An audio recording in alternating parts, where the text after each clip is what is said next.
Kamusta mga idol? PBA update muna tayo. Muling paghaharap ng dalawang SMC team sa PBA All-Filipino Cup Finals, hindi na bago sa mga nakasubaybay sa liga.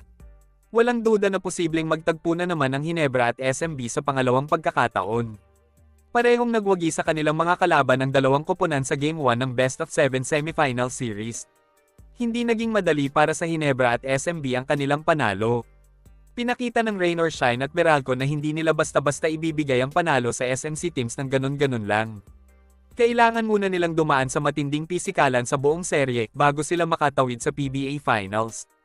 Kagaya nga ng inaasahan, tinutuon ni Coach Yeng Yao ang kanyang banta na lalaban sila hanggang sa huli, kahit alam niya na wala silang pangtapat sa mga superstar ng SMB.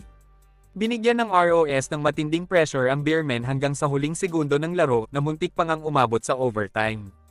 Kahit sinabi ni Coach Yeng na wala siyang pakialam kung manalo man o matalo ang kanyang team. Nagpakawala pa din siya ng maanghang na salita dahil sa hindi nagustuhang tawag ng mga referee. Pinakita pa din ng mga player ni Coach Yeng na kayang-kaya nilang makipagsabayan sa powerhouse team ng PBA.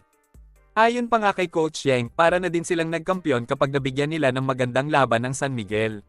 Samantala, nagbigay naman ng suporta ang mga players ng Barangay Ginebra sa mga SMB players, matapos magkaabot sa Ginebra dugout at batiin sila sa pagkapanalo sa Game 1. Nanood naman sa laro ng SMB si SMC Sports Director Al Francis Chua na nakitang lumapit kay Coach George Gallant at may sinabi pagtapos ng laban.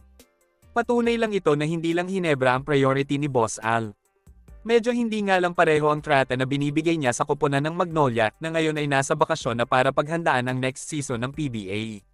Sulit na din naman ang bakasyon ng Hotshots dahil naka-second place naman sila nung Commissioner's Cup. Samantala, nabuhay muli ang rivalry ng Ginebra at Meralco matapos magkaroon ng matinding pisikalan sa Game 1 ng kanilang Best of 7 Semifinal Series. Pinakita din ng Meralco na kayang-kaya nilang pahirapan ng Gin Kings sa serye mga idol. Napag-initan ng Meralco sa game si Ginebra forward Sydney Anuberry na makailang beses nakatikim ng hard foul kina Cliff Hodge at Raymond Almasan. Hindi naging madali para sa Ginebra ang panalo kung saan tinangkapan ng Meralco na makahabol sa huling segundo ng laro mga idol. Tinanghal na best player of the game ang veteran point guard na si Stanley Pringle na gumawa ng 22 points. Dahil sa panalo ng SMB at Ginebra, mukhang tama na naman ang prediksyon ng mga PBA fans na SMC teams pa din ang magkikita-kita sa finals, patunay lang na dominante pa din ng SMC ang buong liga.